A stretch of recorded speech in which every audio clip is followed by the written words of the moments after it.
Hello বন্ধুরা, আমি আবার এসে গেছি হিমাদ্রি কিশোর দাশগুপ্তর লেখা কর্ণ সুবর্ণকরীর দ্বিতীয় গল্প রম্ভা। গল্পটা কিন্তু যথেষ্ট প্রাপ্তবয়স্ক, তাই কেউ অন্যভাবে না পড়ে গল্পটা গল্পর মতো করে যদি পড়ো, আশা করি ভাল লাগবে। একটা লেখক গল্পটাকে কিভাবে ফুটিয়ে তুলতে পারে তাই এই গল্পের মধ্যে বোঝা যায়। অন্তত আমার ব্যক্তিগতভাবে ভালো লেগেছে। তোমরা শোনো, আশা করছি ভালো লাগবে। আর না লাগলে আর বন্ধ করে দিও, কোনো আপত্তি নেই এতে আমার। এটা আমি বলবো না জোর করে শুনতে, কারণ এটা সত্যিই যথেষ্ট প্রাপ্তবয়স্ক।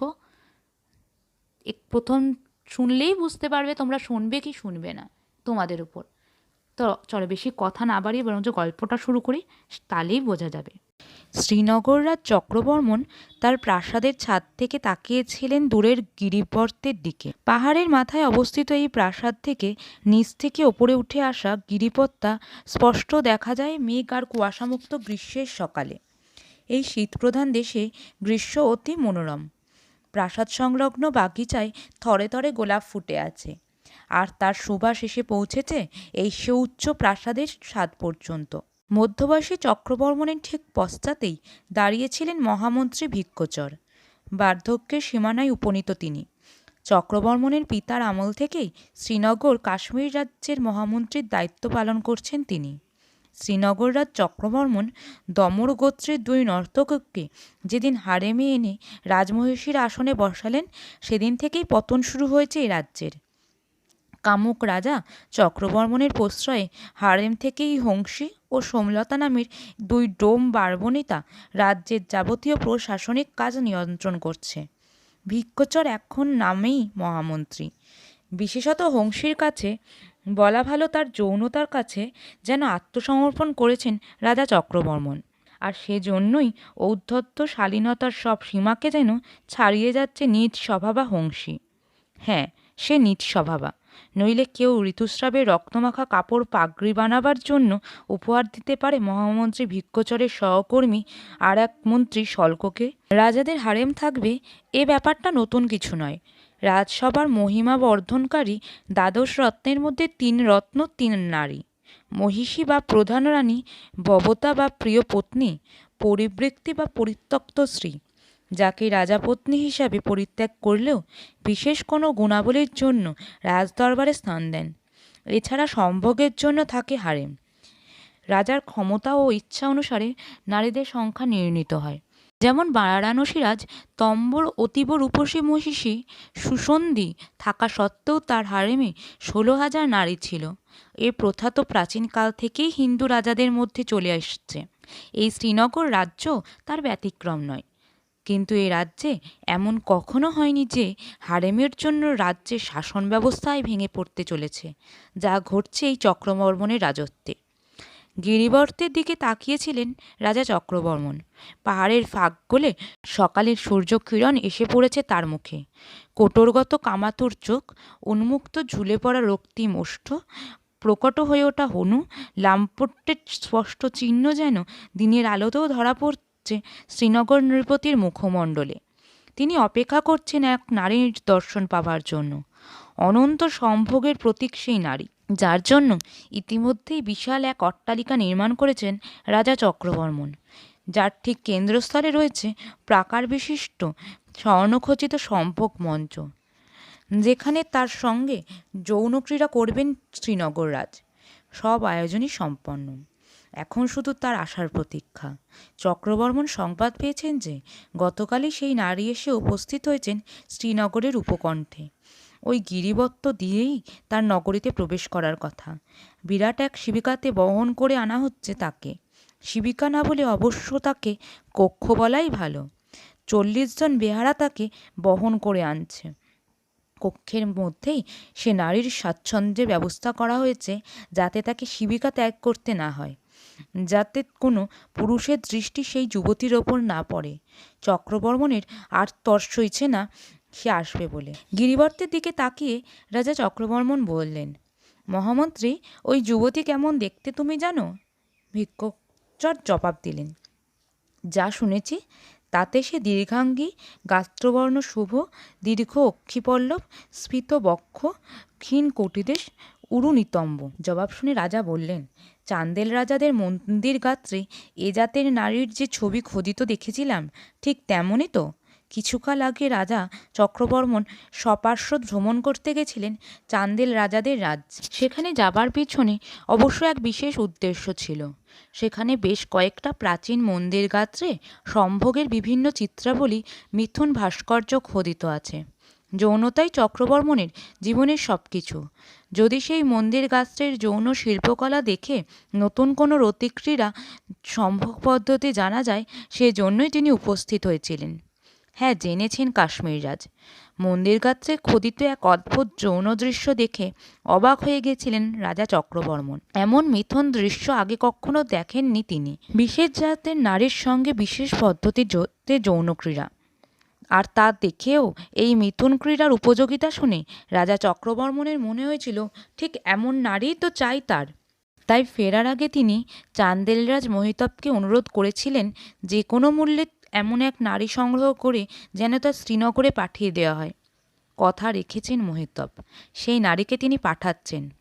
চান্দেল রাজার মন্দিরে দেখা সেই নারী মূর্তির কথাই মহামন্ত্রীকে বোঝাতে চাইলেন রাজা। ঠিক তেমনই হবে তো এই নারী? ভিক্ষুকচর জবাব দিলে, নিশ্চয়ই তেমনই হবে। আপনি তো নিজের চোখেই মন্দির গাত্রে দেখেছেন সে জাতীয় নারীর ছবি। চান্দেলরাজ আপনাকে ফাঁকি দেবেন কিভাবে? শ্রীনগররাজ বললেন, তা বটে। তাছাড়া আমি শ্রীনগর কাশ্মীরের রাজা, সত্যিকারের নৃপতি। মোহিতবকে স্থানীয় লোকেরা রাজা বললেও সে তো আসলে ওই জঙ্গল প্রদেশের ভূস্বামী মাত্র।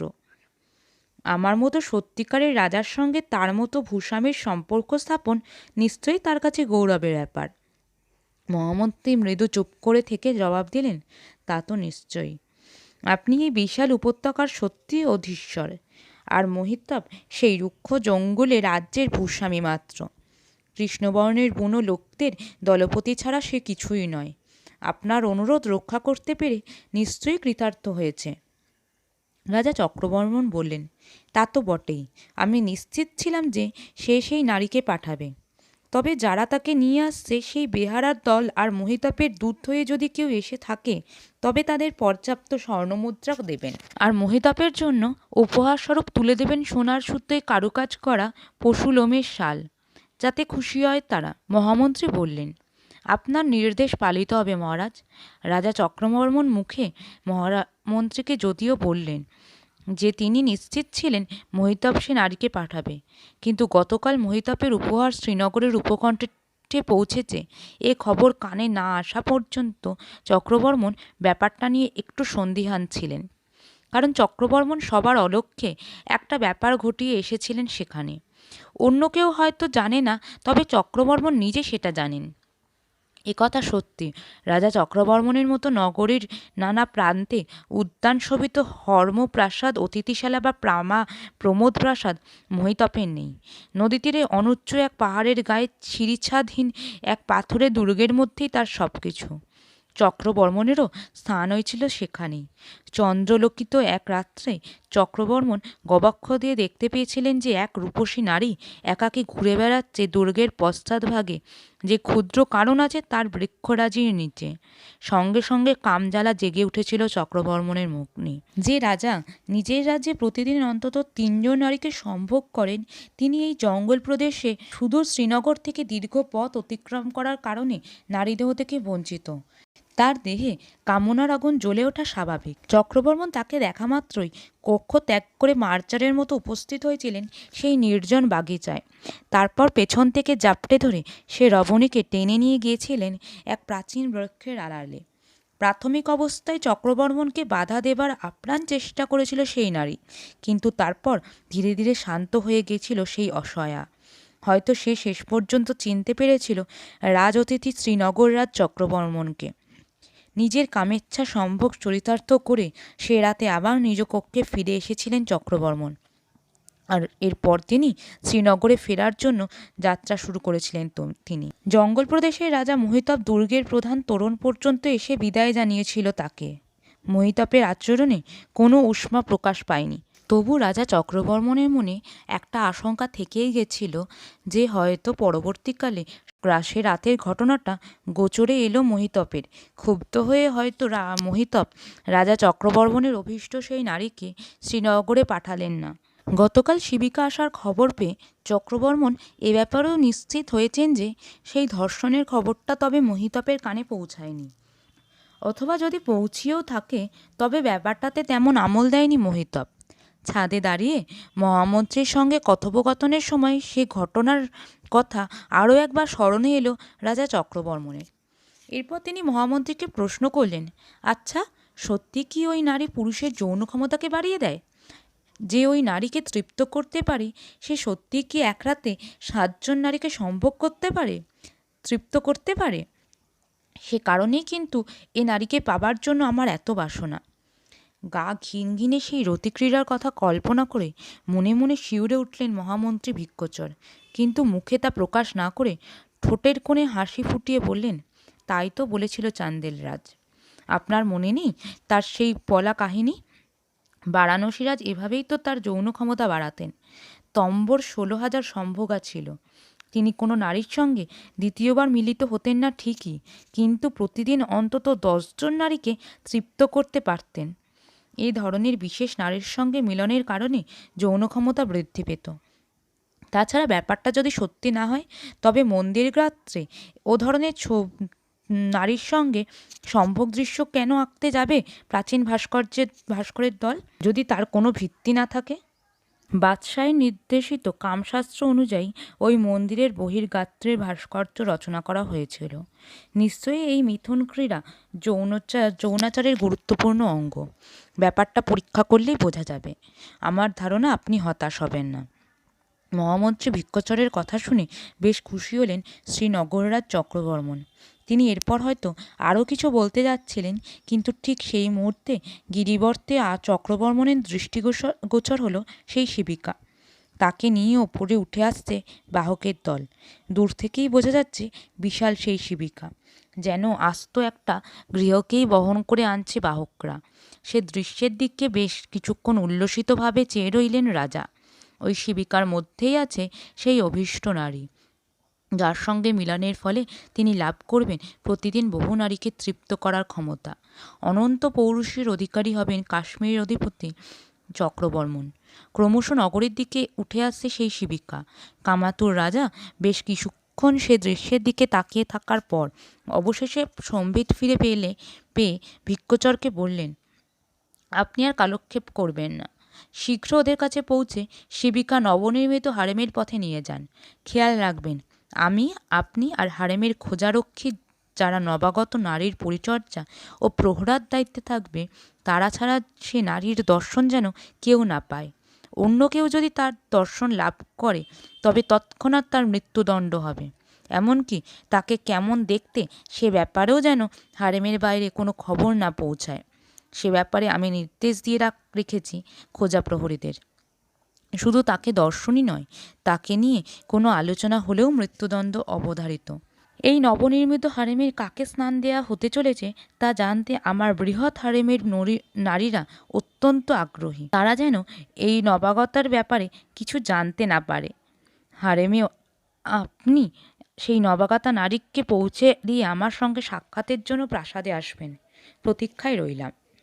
ভিক্কচর এবার একটু শঙ্কিতভাবে প্রশ্ন করলেন, যদি নটি হংসী অথবা নটি সোমলতা কিছু জানতে চান?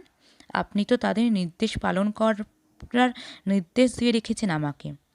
নাম দুটো শুনেই হাসি ফুটে উঠল কাশ্মীর রাজের ওষ্ঠে।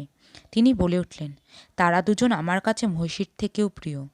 বিশেষত হংসীকে অদেয় কিছুই আমার নেই। তবু তাদের কাছেও ব্যাপারটা নিয়ে মুখ খুলবেন না আপনি। তারা তো বুঝবে না যে তাদের তৃপ্ত করার জন্যেই এ নারীর আগমন ঘটছে। ব্যাপারটা তারা সহজভাবে গ্রহণ করতে নাও পারে। ভিক্কচর বললেন, যথা আজ্ঞা মহারাজ। তারপর তিনি স্নান ত্যাগ করলেন সম্রাটের আদেশ পালনের জন্য। বিশাল পালকি নিয়ে বেহারার দল নগরীতে প্রবেশ করতেই অশ্বারূঢ় ভিক্কচর উপস্থিত হলেন তাদের সামনে। বেহারারা ছাড়া আরও একজন লোক আছে পালকির সম্মুখে। সুঠাম কৃষ্ণবর্ণের রুক্ষ চেহারা তার, শ্মশ্রু বিমণ্ডিত মুখমণ্ডল, মাথায় ভিড়ে বাঁধা নোংরা পাগড়ি, পরনে ধূলিমলিন বিবর্ণ পোশাক, উন্মুক্ত পদযুগল, অলংকার বলতে হাতে ও পায়ে মোটা মোটা মিশ্র ধাতুর বালা আর ধাতুর কর্ণকুন্তল। স্পষ্টই লোকটাকে দেখে বোঝা যায় যে সে জঙ্গল অধ্যুষিত মধ্য ভারতের বন্য উপজাতির লোক। পালকি বেহারার চেহারাও অনেকটা এইরকম। এই লোকগুলোর অধিপতি হলেন মোহিতপ। ঘোড়া থেকে নেমে অগ্রবর্তী লোকটার উদ্দেশ্যে মহামন্ত্রী ভিক্ষুচর বললেন, আমি তোমাদের নিয়ে যেতে এসেছি। অগ্রবর্তী লোকটা প্রশ্ন করল, রাজপ্রাসাদে? মহামন্ত্রী জবাব দিলেন, না, হারেমে। বিদেশি কথাটা শুনে ভ্রুকুঞ্চিত করে বললে, অন্য রমণীদের সঙ্গে একই হারেমে রাখা হবে নাকি? এ নারী কিন্তু বরাবরই একলা থাকতেই অভ্যস্ত। ভিক্ষুচর জবাব দিলেন, না, অন্য নারীদের সঙ্গে তিনি থাকবেন না। তার জন্য নতুন হারেম নির্মাণ করেছেন শ্রীনগরপতি। সেখানে একা থাকবেন এই নারী। জঙ্গলবাসী বলল, চলুন তবে সেখানে যাওয়া যাক। ঘোড়া থেকে নেমে লোকটাকে নিয়ে এগোলেন হারেমের দিকে। সেদিকে যেতে যেতে ভিক্ষুচর লোকটাকে কৌতূহলবশত জিজ্ঞেস করলেন, নবাগতা এই সুন্দরীর নাম কি? লোকটা জবাব দিল, রম্ভা। স্বর্গের অপ্সরা রম্ভার মতোই অনন্ত যৌবনের প্রতীক এই নারী। বিদেশি লোকটা জানতে চাইল, আপনাদের হারেম সুরক্ষিত তো? ভিক্ষুচর বললেন, হ্যাঁ, অবশ্যই। বাগিচা সুরভিত শ্বেতমর্মর হারেমের চারপাশে আছে সুউচ্চ প্রাকারের বেষ্টনী। খোঁজারক্ষীরা পাহারা দেয় সেই হারেম। নারী ছাড়া কোনো পুরুষের প্রবেশ নিষেধ সেখানে। রাজাজ্ঞা পেলে আমি বা প্রধান সেনাপতির মতো দু একজন উচ্চপদস্থ রাজ কর্মচারী সেখানে প্রবেশের অনুমতি পাই। তাছাড়া হারেমে নিরাপত্তা ব্যবস্থায় ত্রুটি রাখেন না রাজারা। জানোই তো, এদেশে বহু রাজাকে হত্যা করা হয়েছে অথবা হত্যার চেষ্টা করা হয়েছে হারেমের ভিতর। সেজন্য হারেমের সুরক্ষার সর্বদা সজাগ থাকেন রাজারা। কথাটা শুনে বনচারী রাজা মোহিতপের প্রতিনিধি বলল, হারেমে রাজহত্যা হয় নাকি? ভিক্ষুচর বললেন, হ্যাঁ, হয় তো। এই ঘটনার নজির এদেশে বহু আছে, বিশেষত বিষ প্রয়োগে হত্যার ঘটনা। কাশীরাজকে খইমুড়ির সঙ্গে বিষ প্রয়োগ করে হারেমের এক নারী হত্যা করেছিল, যাকে কাশীরাজ পত্নীর মর্যাদা দিয়েছিলেন। রাজা রৈবন্তককে একজোড়া বিষ নুপুরের সাহায্যে হত্যা করেছিল হারেম নর্তকী। কামার্ত রৈবন্তক নর্তকীর পদচুম্বন করতে গিয়ে মারা যান। হারেম সুন্দরী তার গোপনাঙ্গের বিষপাথর লুকিয়ে রেখে হত্যা করে রাজা সৌবীরকে। রাজা করুষকে তার পুত্র হত্যা করেছিল হারেমের ভিতর তার পিতামাতার সম্ভোগ চলাকালীন দর্পণের আড়াল থেকে বেরিয়ে এসে। বিদুরথকে এক কামিনী হত্যা করেছিল হারেমের ভিতর তার কেশগুচ্ছে ক্ষুদ্রাকৃতি তীক্ষ্ণ কিরিচ লুকিয়ে রেখে। যে কারণে হারেমে নারী সঙ্গে সবসময় সতর্ক থাকেন রাজা চক্রবর্মণ। ফুলের যে মালা পরে তিনি প্রতিক্রিয়া করেন, সে মালা তিনি গলায় পরার আগে তার চোখের সামনে স্পর্শ করানো হয় নগ্ন যুবতীদের দেহ, যাতে রাজা নিশ্চিত হতে পারেন যে ওই ফুলমালা কণ্ঠে ধারণ করলে বিষক্রিয়ার সম্ভাবনা নেই সে ব্যাপারে। একই কারণে অনেক সময় রাজসম্ভোগের আগে নারীর যৌনাঙ্গ লেহন করানো হয় খোঁজা প্রহরীদের দ্বারা। বিশেষত তাদের ক্ষেত্রে এ কাজটা করা হয় যাদের প্রথমবার হারেমে আনা হয় অথবা যাকে প্রথমবার সম্ভোগ করতে চলেছেন রাজা।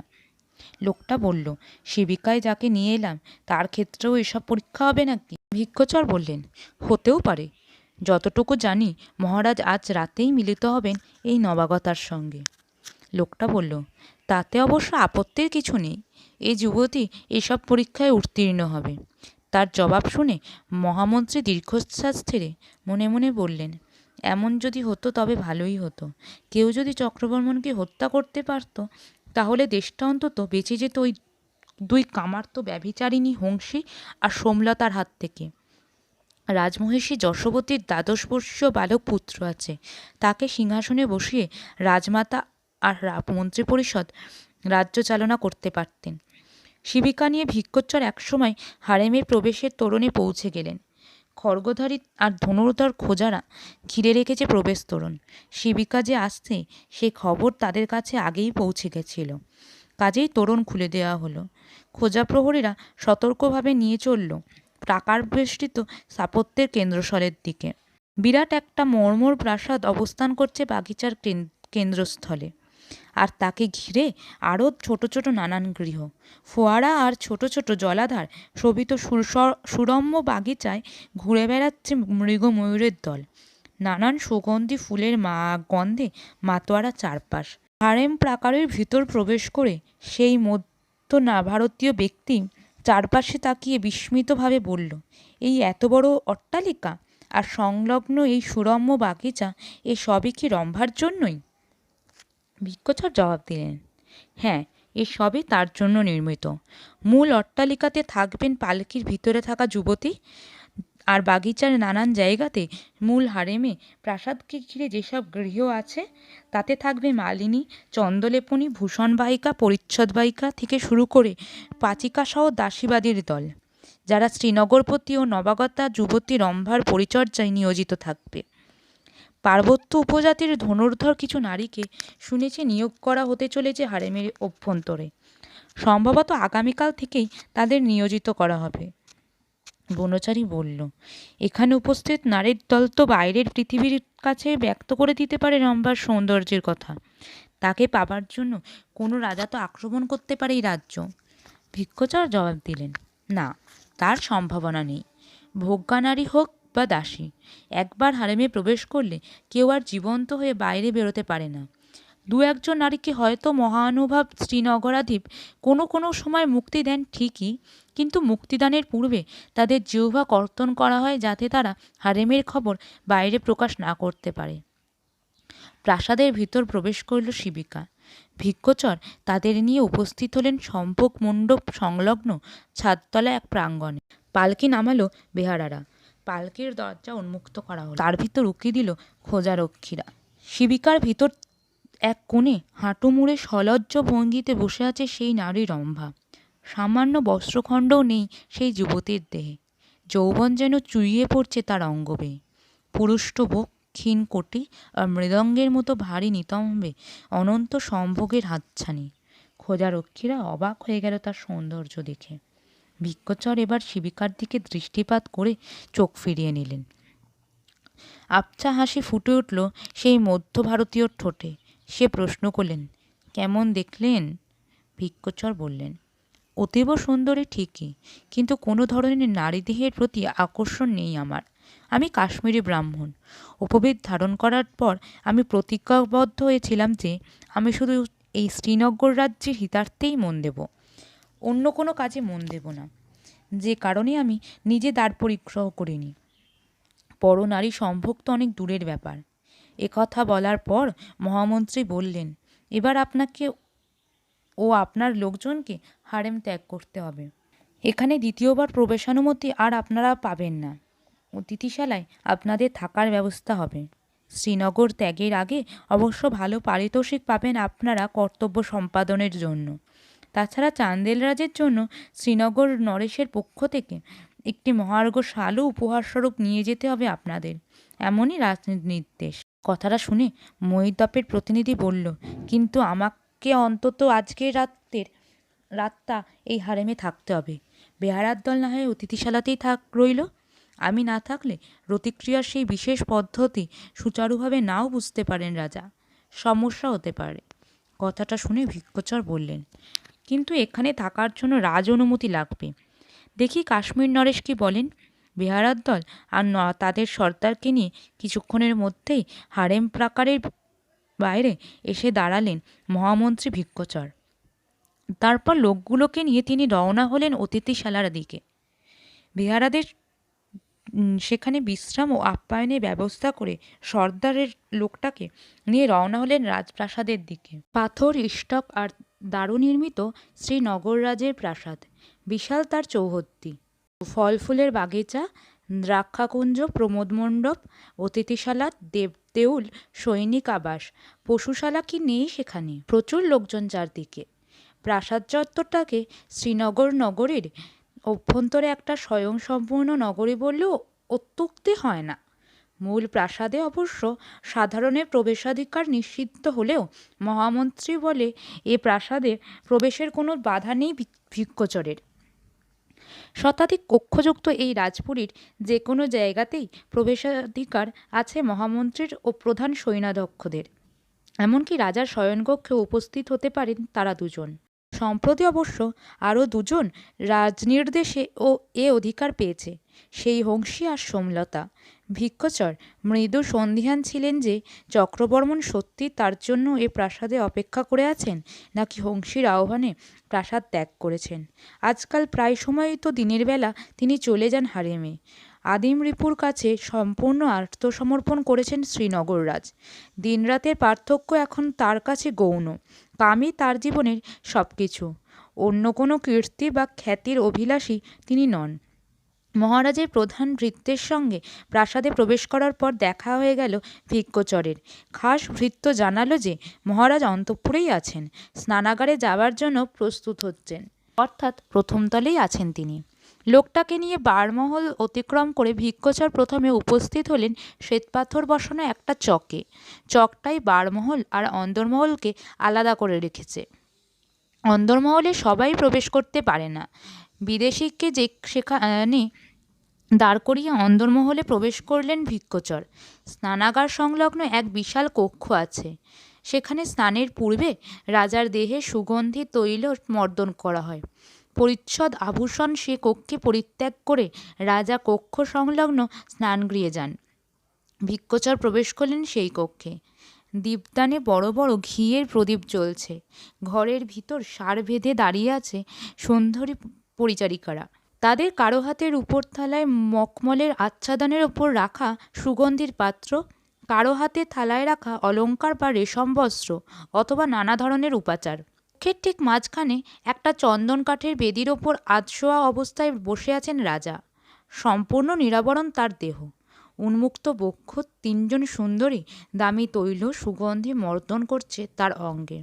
লজ্জাহীন রাজা ভিক্ষচর কক্ষে উপস্থিত হয়ে মাথা নিচু করে দাঁড়ালেন। তাকে দেখে সোজা হয়ে বসলেন রাজা। তারপর ব্যগ্রভাবে জানতে চাইলেন, কেমন দেখলেন তাকে? মহামন্ত্রী মাথা নিচু করে প্রথমে জবাব দিলেন, অতীব সুন্দরী।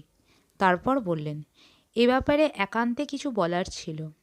রাজনির্দেশে সুন্দরী নারীর দল কক্ষ থেকে প্রস্থান করলেন। ভিক্ষচর এবার ব্যক্ত করলেন শিবিকার সঙ্গে আসা লোকটার বক্তব্য। কথাটা শুনে রাজা বললেন, ব্যাপারটা যখন আবশ্যক তখন তো লোকটাকে সেখানে থাকতে দিতেই হয়। ঠিক আছে, আমি হারেমের দ্বাররক্ষী প্রধান খোজাকে ব্যাপারটা জানিয়ে দিচ্ছি। শ্রীনগররাজ এরপর আবার ডেকে নিলেন দাসীদের। তারা আবার তৈলমর্দন শুরু করল। রাতের প্রস্তুতির জন্য এবার তার বিশেষ এক অঙ্গমর্দন শুরু করালেন উলঙ্গ রাজা। কক্ষ ত্যাগ করলেন মহামন্ত্রী। অলিন্দ পেরিয়ে যখন তিনি প্রাঙ্গণে এসে উপস্থিত হলেন, ঠিক তখনই সেখানে এসে থামল এক সেবিকা। তার ভেতর থেকে যে নামল তাকে দেখেই অন্যদিকে বাঁক নিলেন ভিক্ষচর। কিন্তু সে দেখে ফেলেছে ভিক্ষচরকে। সে হাঁক দিল, মহামন্ত্রী কোথায় যাচ্ছেন? এদিকে আসুন। যদিও তার সঙ্গে কথা বলার প্রবৃত্তি নেই মহামন্ত্রীর, তবু এই মুহূর্তে তার ডাক অস্বীকার করার ক্ষমতা এ রাজ্যে বর্তমানে কারও নেই, কারণ তার নাম হংসী। ভিক্ষচর এগিয়ে গিয়ে তার সামনে দাঁড়িয়ে একবার তার দিকে তাকিয়েই আবার চোখ নামিয়ে নিলেন। বলা ভালো যে চোখ নামিয়ে নিতে বাধ্য হলেন। শালঙ্কারা সেই নারীর বসন এতটাই স্বচ্ছ যে তার স্তনযুগল তো বটেই, স্তনবৃন্ত, নাভিকূপ, এমনকি নিম্ন উদরও দৃশ্যমান। বিধাতা তার শরীরে রূপ দিয়েছেন ঠিকই, কিন্তু তার চোখের দৃষ্টি দেখলেই বোঝা যায় যে তা অত্যন্ত কুটিল, ছলাকলাপূর্ণ। পুরুষ বিশেষত সে পুরুষ যদি কামুক হয় তবে তাকে প্রলুব্ধ করাই তার একমাত্র কাজ। তার স্বচ্ছ পোশাকের কারণও ওই একই। হংসী তার উদ্দেশ্যে বলল, আমার দিকে তাকাচ্ছেন না যে? আমাকে কি আপনার ভালো লাগে না? ভিক্ষচর এই প্রশ্নের জবাব না দিয়ে বললেন, কার্যোপলক্ষে আমাকে শীঘ্রই গমন করতে হবে। হংসী চটুল হেসে বলল, নারী সঙ্গ করতে নাকি? জবাব দিলেন না মন্ত্রীবর। হংসী এরপর প্রশ্ন করলেন, শুনলাম মহারাজ নাকি ভিনদেশ থেকে এক নারীকে এনে নতুন হারেমে স্থান দিলেন। আপনার তত্ত্বাবধানে নাকি তাকে হারেমের অন্তঃপুরে রাখা হয়েছে? হংসীর অনেক চর আছে, তারাই নিশ্চয়ই ইতিমধ্যে হংসীর কাছে খবরটা পৌঁছে দিয়েছে। অস্বীকার করে কোনো লাভ নেই। কাজেই ভিক্ষচর জবাব দিলেন, হ্যাঁ। হংসী বলল, যার জন্য এত আয়োজন, এমনকি নতুন হারেম পর্যন্ত নির্মাণ করা হলো, তাকে দেখতে কেমন? হংসিনী পদ্মিনী নাকি হস্তিনী নারী সে? তার স্তনযুগল কি বিম্বের মতো বর্তুলাকার, নাকি শঙ্খের মতো উন্নত? কটিদেশ কি খর্জুর পত্রর মতো ভাঁজযুক্ত, নাকি ক্ষীণ? জনিদেশ কি? আরও কিছু কদর্য বাক্য হয়তো তাকে শোনাতে উদ্যত হয়েছিলেন সেই কদর্য নারী, কিন্তু তার আগেই ভিক্ষুচর বললেন, তার সম্পর্কে কোনো তথ্যই আমি বলবো না। হংসী বললেন, বলবেন না কেন? ভিক্ষুচর সংক্ষিপ্ত জবাব দিলেন, রাজনির্দেশ। ইতিপূর্বে হংসী নানাভাবে রাজার কাছে জানতে চেয়েছে যে নতুন হারেম কার জন্য নির্মিত হচ্ছে, সে নারীকে, কোথা থেকে তাকে আনা হচ্ছে। কিন্তু এই একটা মাত্র ব্যাপার যেখানে রাজা নিশ্চুপ থেকেছেন, আর এর ফলে একটা শঙ্কা জেগেছে হংসীর মনে। সে নারী কি তবে হংসী বা সোমলতার থেকেও বেশি সুন্দরী? সে কি তাদের থেকেও বেশি ছলাকলা জানে? তার যৌনতায় রাজা আকৃষ্ট হয়ে যদি হংসীকে আর আগের মতো গুরুত্ব না দেন, যদি খর্ব করেন হংসীর ক্ষমতা, তখন? এমন তো ঘটতেই পারে। ভিক্ষুচরের কথা শুনে চোয়াল শক্ত হয়ে গেল হংসীর। সে বলল, আপনি তবে বলবেন না? মনে আছে তো আমার আদেশ পালন না করায় কিভাবে অপমান করেছিলাম মন্ত্রী শল্ককে? রজস্রাবের বস্ত্র উপহার দিয়েছিলাম তাকে। কথাটা কানে যেতেই মহামন্ত্রী ভিক্ষুচরের মনে হলো সে তরবারি কোষমুক্ত করে এখনই এই পাপিষ্ঠার মুণ্ডচ্ছেদ করবে। কিন্তু পরিস্থিতি অনুকূল নয়। কোনো দিন সুযোগ এলে নিশ্চয়ই তিনি কাজটা করবেন, এই ভেবে নিয়ে ক্রোধ দমন করে ভিক্ষুচর জবাব দিলেন, বললাম তো, রাজ আদেশ অমান্য করা আমার পক্ষে সম্ভব নয়। হংসী সাপের মতো হিসিস করে বলে উঠল, শোনো মহামন্ত্রী, যে নারী যত অপরূপাই হোক না কেন, আমার জায়গা আমি কাউকে নিতে দেব না। তার জন্য আমি যা ব্যবস্থা করার তাই করব। আর এদিকটা সামলে ওঠার পর তোমারও যথাযথ ব্যবস্থা আমি করব। হিংস্রভাবে কথাগুলো বলার পর খিলখিল করে হেসে উঠে সেই পাপিষ্ঠা বলল, শুনেছি তুমি সাত্ত্বিক ব্রাহ্মণ, ফলাহার করো, যৌনাচার করো না, এমনকি যৌন দৃশ্যও পাপ মনে করো। তবে আজ রাতে যাতে তুমি সে দৃশ্য দেখতে বাধ্য হও, সে ব্যবস্থা আমি করছি। আমি রাজাকে বলবো যে আমি স্বপ্নাদেশ পেয়েছি আজ পূর্ণিমা তিথিতে মহামন্ত্রী যদি রাজার যৌনাচার প্রত্যক্ষ না করেন, তবে কামশক্তি রহিত হবে মহারাজের। তুমি তো জানো এসব স্বপ্নাদেশ ইত্যাদিতে প্রচণ্ড বিশ্বাস রাখেন শ্রীনগর নরেশ। নিশ্চয়ই তিনি আমার কথা বিশ্বাস করবেন, বিশেষত যখন এই স্বপ্নাদেশ যৌনাচারের সঙ্গে জড়িত। কামদেবের নির্দেশ তিনি অগ্রাহ্য করতে পারবেন না। তখন চোখের সামনে যা ঘটবে তা আগামীকাল প্রত্যুষে আমাকে অবগত করবে তুমি, এটা আমার নির্দেশ। এই বলে সেই খল রমণী হাসতে হাসতে এগোলো অন্দরমহলের দিকে।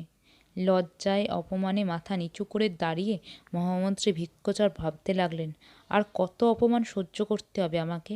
এই পাপিষ্ঠাদের হাত থেকে কি মুক্তি নেই এ রাজ্যের? আর এরপরেই মহামন্ত্রীর সামনে এসে দাঁড়ালো তার সঙ্গে আসা লোকটা। সে প্রশ্ন করো, এই লজ্জাই না নারী কে? রাজমহিষী নাকি? মহামন্ত্রী জবাব দিলেন, না না, এ নারী রানীমা নন। রানীমা অত্যন্ত বিদুষী ও লজ্জাশীলা। তিনি অন্তঃপুরের বাইরে আসেন না। স্বামী আর সন্তান ব্যতীত অন্য কোনো পুরুষকে দর্শনও দেন না। আমরা চিকের আড়াল থেকে তার কণ্ঠস্বর শুনি মাত্র। যে নারীকে দেখলে তার নাম হংসী, হারেমের এক নীচ প্রকৃতির নারী। ভিক্ষুচরের কথা শুনে লোকটা বিস্মিতভাবে বলল, হারেমের নারী? আপনি তো এ রাজ্যের মহামন্ত্রী, তাই না? তবে সামান্য এক হারেম বনিতা আপনাকে এমন অপমান করার সাহস পায় কিভাবে? আমাদের দেশে তো একমাত্র রাজা ছাড়া অন্য কেউ মহামন্ত্রী বা প্রধান সৈন্যদক্ষের মুখের ওপর কথাই বলতে পারে না, এমনকি রাজমহিষীও নন। ভিক্ষুচর এবার বুঝতে পারলেন যে হংসীকে শুধু দর্শনই নয়, তার কথাবার্তাও প্রত্যক্ষ করেছে এই আগন্তুক।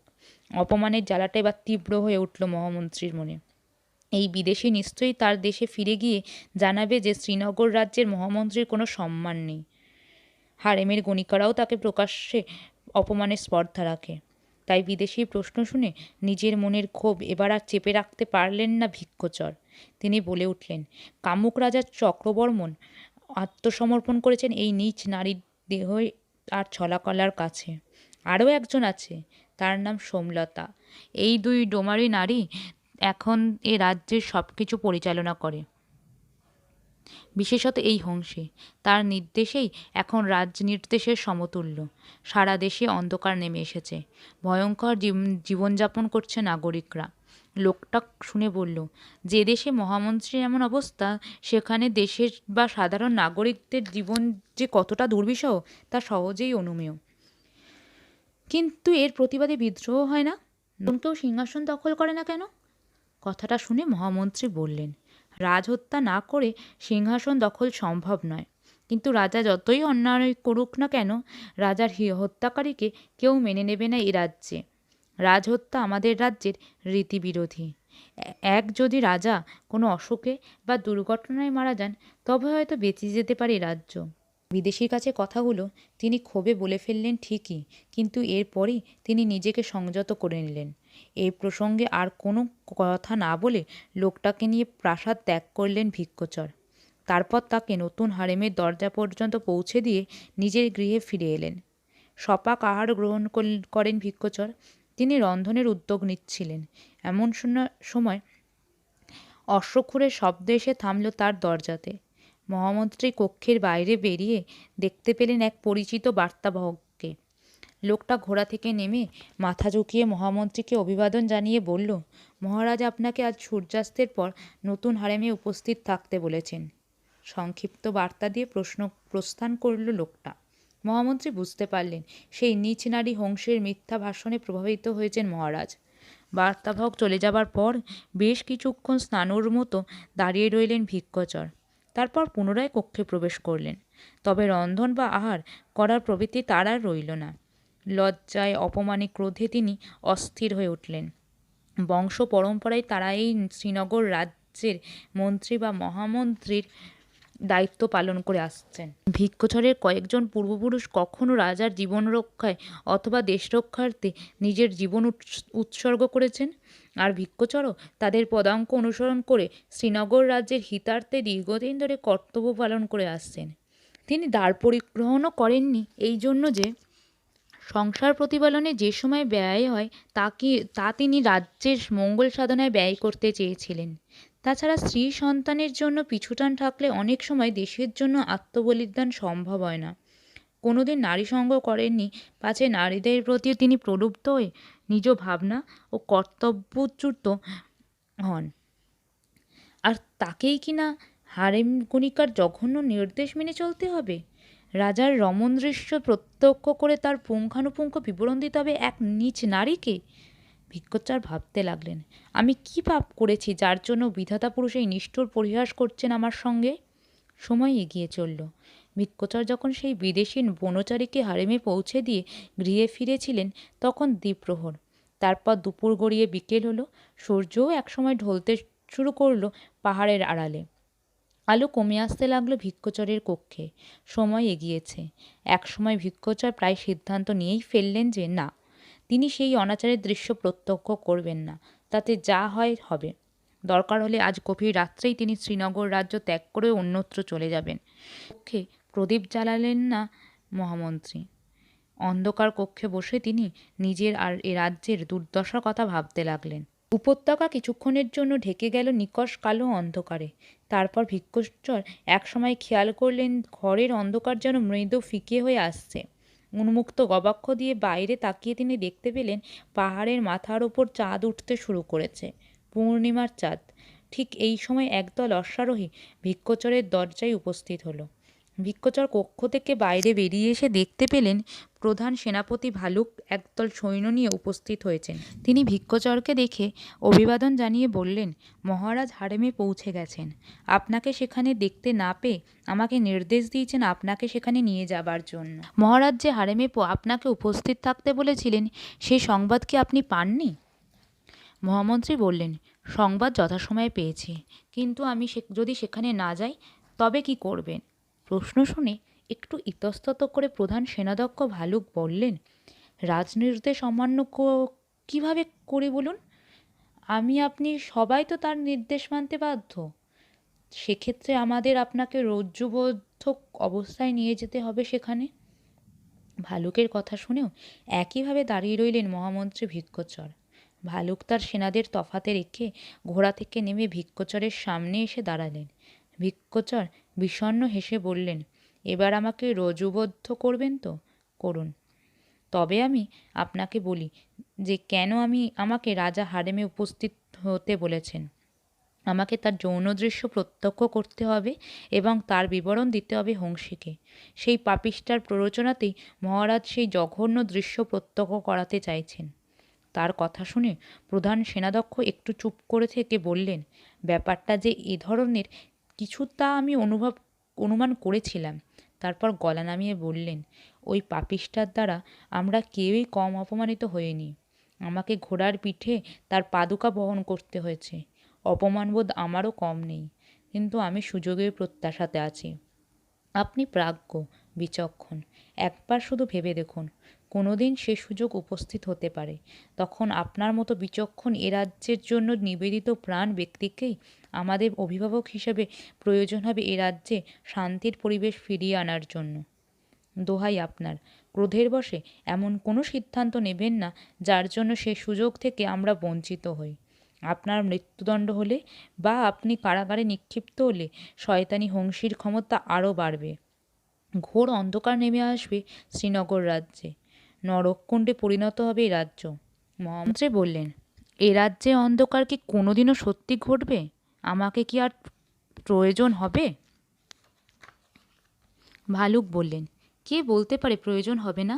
রাজপুত্র এখনও সিংহাসন সামলানোর পক্ষে অনুপযুক্ত। সে সিংহাসনে বসলেও এই রাজ্যের দায়িত্ব আপনাকেই সামলাতে হবে। আমি আর আমার সেনাদল আপনার পাশে থেকে এ রাজ্য থেকে অন্যায় ব্যভিচার উৎখাত করব। কে বলতে পারে তেমন দিন আসবে না? একটু আগেই তো চারপাশে অন্ধকার ছিল, আর এখন কেমন সুন্দর চাঁদের আলো ফুটতে শুরু করেছে। ছোট্ট একটা ঘটনার প্রতীক্ষা তো মাত্র। রাজা যেমন ব্যভিচারী উশৃঙ্খল জীবনযাপন করছেন, তাতে তিনি যে কোনো দিন প্রাণঘাতী ব্যাধিতে আক্রান্ত হতে পারেন। ইতিমধ্যেই তার মুখমণ্ডল চেহারা যে বিপর্যস্ত হতে শুরু করেছে তা নিশ্চয়ই খেয়াল করেছেন। প্রাসাদে অগ্নিকাণ্ড হতে পারে, বজ্রপাত হতে পারে, ঘোড়া পাগল হয়ে তাকে নিয়ে খাদে ঝাঁপ দিতে পারে, আরও কত রকম দুর্ঘটনার সম্ভাবনা তো থেকেই যায়। এমনকি আর কিছুদিন পর হয়তো রাজপুত্র সাবালক হয়ে পিতার অন্যায়ের প্রতিকার করলেন। সেদিনের জন্য আমরা কি আক্ষেপ করব না? সেদিন আমরাই যদি না থাকি তবে এ রাজ্যের কী হবে? এর প্রতি কি আমাদের কোনো দায়বদ্ধতা নেই? সেনাধ্যক্ষ ভালুকের বলা কথাগুলো, বিশেষত শেষ কথাটা নিয়ে কিছুক্ষণ ভাবলেন ভিক্ষচর। হ্যাঁ, ভবিষ্যতের প্রতিও তো তার এক দায়বদ্ধতা থাকা উচিত। এই শেষ ব্যাপারটাই তার মত পরিবর্তন ঘটালো। ভিক্ষচর বললেন, ঠিক আছে, চলুন তবে। ভালুক হেসে বললেন, আমি আপনাকে কথা দিলাম, যদি তেমন কোনো মুহূর্ত উপস্থিত হয় তবে সর্বতোভাবে আমি আপনার পাশে থাকব। ভিক্ষচর এরপর ভালুক আর তার সেনাদলের সঙ্গে চাঁদের আলোতে রওনা হয়ে গেলেন হারেমের দিকে। একসময় সেখানে পৌঁছে গেলেন তারা। পূর্ণিমার চাঁদ এখন মাথার ওপর উঠে গেছে। হারেমের প্রবেশ তোরণ মশালের আলোতে আলোকিত। খোঁজা দ্বাররক্ষীরা দাঁড়িয়ে আছে সেখানে। মহারাজের একদল দেহরক্ষীও স্বর্ণশিবিকা নিয়ে তোরণের একপাশে দাঁড়িয়ে। অর্থাৎ হারেমে প্রাকারের অন্তরালে রয়েছেন রাজা চক্রবর্মন। সেনাপতি ভালুক মহামন্ত্রী ভিক্ষচরকে সঙ্গে করে নিয়ে এলেও হারেম প্রাকারের অভ্যন্তরে প্রবেশাধিকার তারও নেই। হারেমের তোরণে তারা দুজন ঘোড়া থেকে নামার পর ভালুক বললেন, আমি এখানেই রইলাম। মধ্যরাত বা প্রত্যুষ যাই হোক না কেন, আমি আপনার জন্য অপেক্ষা করব।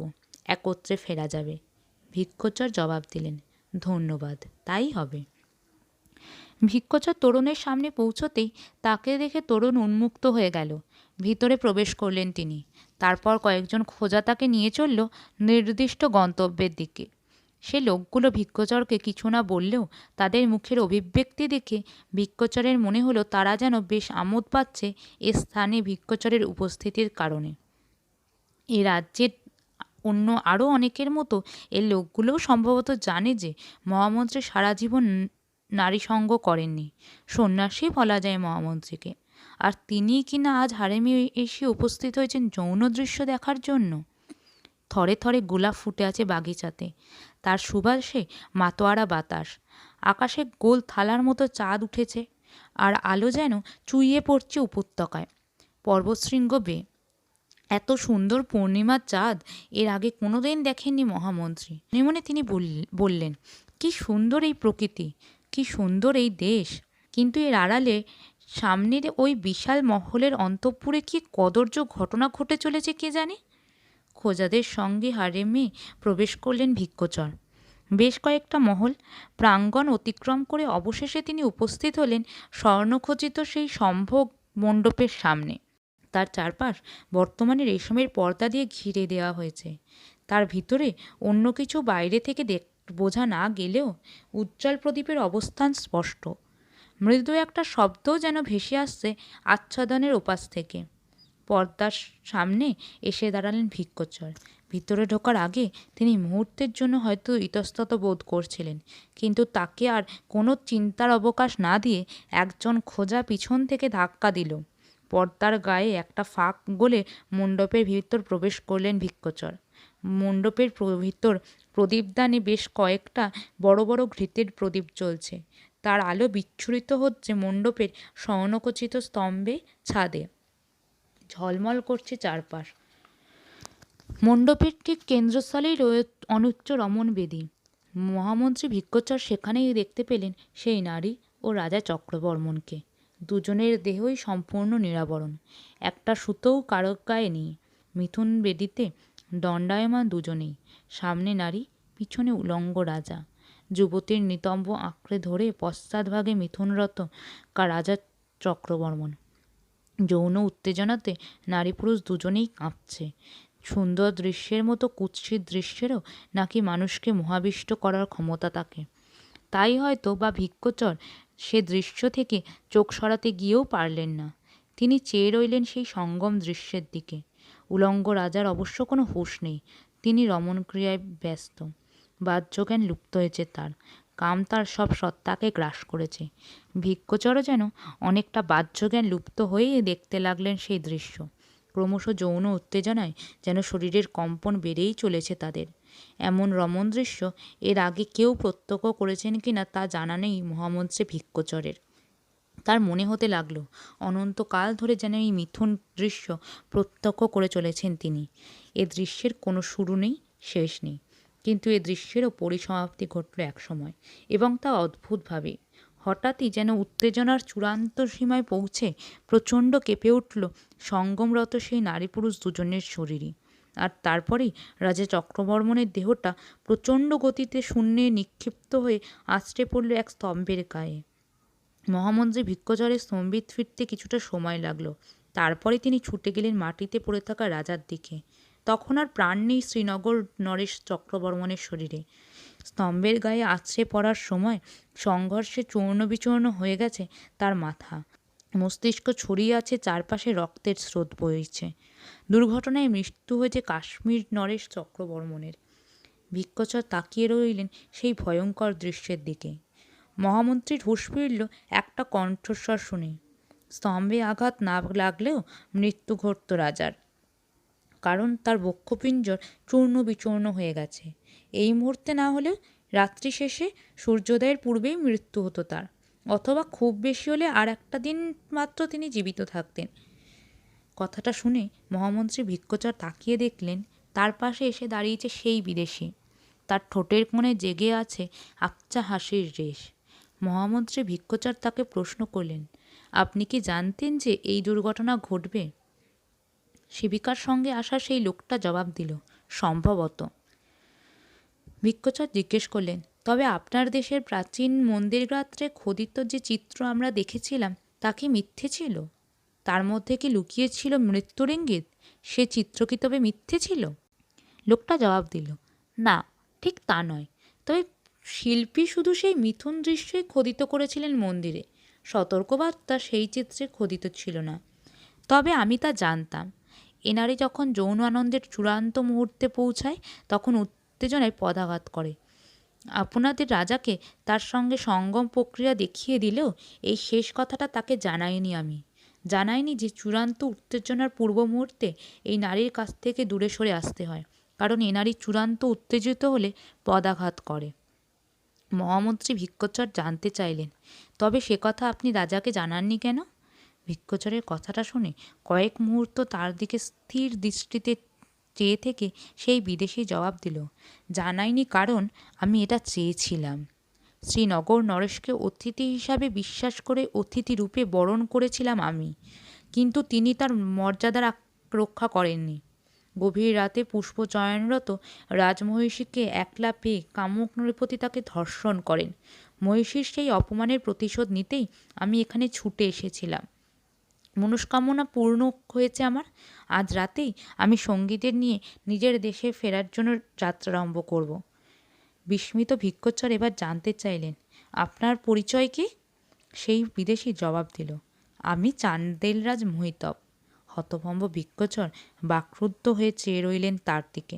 চান্দেলরাজ মোহিতব এরপর মৃদু হেসে বললেন, যে কেউ মানবেন এটা হত্যা নয়, দুর্ঘটনা। এমনই কোনো এক দুর্ঘটনার প্রতীক্ষাতে তো আপনারাও ছিলেন। শ্রীনগর নরেশ মৃত, আপনি এখন তার অবর্তমানে এই রাজ্যের অভিভাবক। আজ রাত থেকেই নিজের কার্য সম্পাদন করুক। কিছু একটা ঘটনা ঘটেছে বুঝতে পেরে খোঁজা প্রহরীরা এরপর প্রবেশ করল মণ্ডপে। রাজার মৃতদেহ দেখে ব্যাপারটা যে হত্যা নয়, দুর্ঘটনা, সে ব্যাপারে নিশ্চিত হলো তারা। মহামন্ত্রী ভিক্ষুচরী রাজার অবর্তমানে তাদের মালিক। চান্দেল রাজাকে নিয়ে কিছুক্ষণের মধ্যেই হারেম প্রাকারের বাইরে বেরিয়ে এলেন ভিক্ষুচর। চান্দেলরাজ বিদায় নিলেন ভিক্ষুচরের কাছ থেকে। বহু দূরদেশ তাকে ফিরতে হবে। তিনি চাঁদের আলোতে মিলিয়ে যাবার পর ভিক্ষুচর সেনাপতি ভালুককে নিয়ে ছুটলেন তার প্রথম কর্তব্য সম্পাদনের জন্য। হংসে আর সোমলতাকে কারাগারে নিক্ষেপ করতে হবে। মহাসমারোহে অন্ত্যেষ্টিক্রিয়া সম্পন্ন হলো শ্রীনগররাজ চক্রবর্মণের। তার নাবালক পুত্রকে বসানো হলো সিংহাসনে। তাকে সামনে রেখে মহামন্ত্রী ভিক্ষুচরের নেতৃত্বে আবার শান্তি প্রতিষ্ঠিত হলো শ্রীনগর রাজ্যে।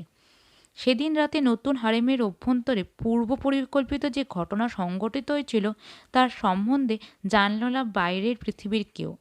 রাজদরবারের নানা লোক নানা কাজে আসে। তেমনই একবার একটা লোক এসেছিল, পেশায় শিকারী। সে লোকটা পার্বত্য উপত্যকায় শিকারের সন্ধানে ঘুরে বেড়ায়। কি একটা কথা প্রসঙ্গ সে একবার ভিক্ষুচরকে গল্প করেছিল যে নির্জন পাহাড়ি উপত্যকায় চাঁদের আলোতে সে নাকি একটা বিরাট ঘোড়াকে একলা ঘুরে বেড়াতে দেখেছিল।